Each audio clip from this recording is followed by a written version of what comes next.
Bonjour tout le monde. Partie 2 pour les joints. Vous avez fait la détection.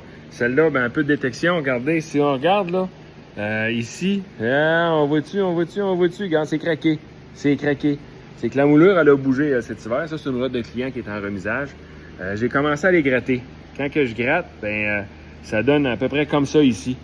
C'est que je gratte le mieux que je peux.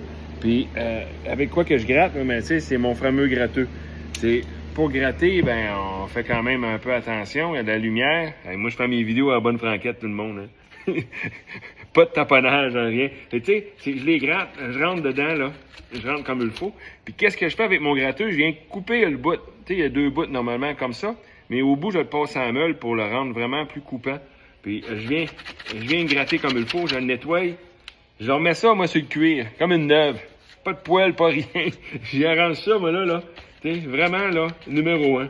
Puis un coup que je vais avoir tout enlevé, les fameux joints, là, qu'on a tout enlevé, je vais continuer tout à l'heure, parce que là, je veux pas passer 3 heures avec vous autres. C'est qu'est-ce que j'utilise? Celle-là, ici, c'est du Sika qui est dessus.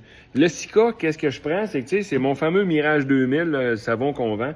C'est que je prends le Mirage 2000, je vais en mettre sur une guenille, pas directement dedans parce que là, je serais pas capable de nettoyer, il va être contaminé. Je m'en mets sur une guenille, puis je viens frotter, je vais remettre ça vraiment beau, comme s'il était neuf d'origine. Après, je prends un linge comme ça, juste mouillé, humide, pas détrempé, humide, puis je viens enlever tout l'excédent de savon qui peut rester pour pas que ça contamine avec le silicone que je vais installer. Puis après ça, je prends un autre linge comme ça, un linge sec, puis je vais aller essuyer au complet, là, vraiment là, tout enlever, qu'est-ce qu'il va y avoir là, de restant de savon qui peut rester ou un peu d'humidité. Puis c'est sûr que je ne repose pas le silicone tout de suite, là, je vais attendre quand même peut-être un 10-15 minutes, m'assurer que tout est vraiment sec. Puis après ça, je vais faire un beau joint de silicone. Mais je vais vous montrer dans une autre capsule comment faire les joints. Si c'est du ProFlex, le ProFlex, quand on y touche, il donne un peu un aspect plastique. Il est vraiment dur, mais il reste flexible, il est vraiment dur. Si c'est du ProFlex, on va prendre de l'huile de coude un peu, parce que vous allez voir, vous allez gratter pas à peu près. On le gratte, on met ça le plus beau possible. C'est sûr qu'on remet du ProFlex, on vient pas mélanger le ProFlex puis le Sika. Puis là, si vous avez d'autres sortes de silicones, comment le savoir? C'est pas. Moi, je vous parle des silicones d'origine, qu'est-ce qu'ils installent à l'usine. Mais si c'est du ProFlex puis vous voulez le nettoyer, mon produit, là, regardez, c'est ça, là. C'est du VR 60. C'est pas du VR 883, là, le modèle a changé de nom ou je sais pas. C'est du VR 60. Puis je fais la même chose. J'en mets sur une guenille, je vais essuyer, vraiment nettoyer au complet. Puis même s'il en reste un peu du ProFlex, parce que normalement, il va en rester, c'est pas grave, on remet du ProFlex. Les deux sont compatibles ensemble. Puis après ça, encore un linge humide, je m'en vais essuyer, puis après ça, un linge sec pour faire la finition. Ça, c'est vraiment la façon que moi, j'ai découvert que le silicone va rester collé dessus. Si le vôtre ne code pas, vous n'avez pas la bonne affaire, là. Puis une autre chose, c'est que celle-là ici, vu que la moulure, elle avait décollé, qu'est-ce que je vais faire?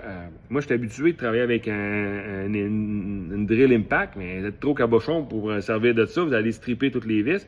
Commencez pas à utiliser ça. L'idéal, c'est un tournevis. Pour ceux-là qui m'ont réprimandé parce que j'utilisais une drill, mais impact, ça fait 32 ans que je fais ça. Là. À un moment donné, je sais comment m'en servir, puis je suis pas sauvage.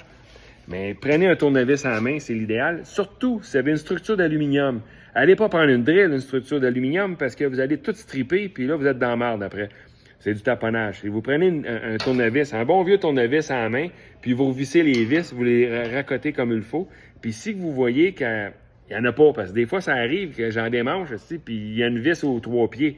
Mettez-en d'autres. Prenez pas de chance, mais structure d'aluminium, allez pas visser ça en cabochon. Prenez votre drill si vous voulez, impact, peu importe, mais finissez-les à la main. La misère à parler, moi, je suis gelé, c'est quoi? Vous finissez la job à la main, parce que sinon, vous allez stripper, puis c'est pas le fun. Prochaine étape, je vais vous montrer comment mon truc à moi pour faire des beaux joints, pour les débutants, les nuls. Hey, on lâche pas, gang. Je vous reviens avec d'autres choses. Bye tout le monde.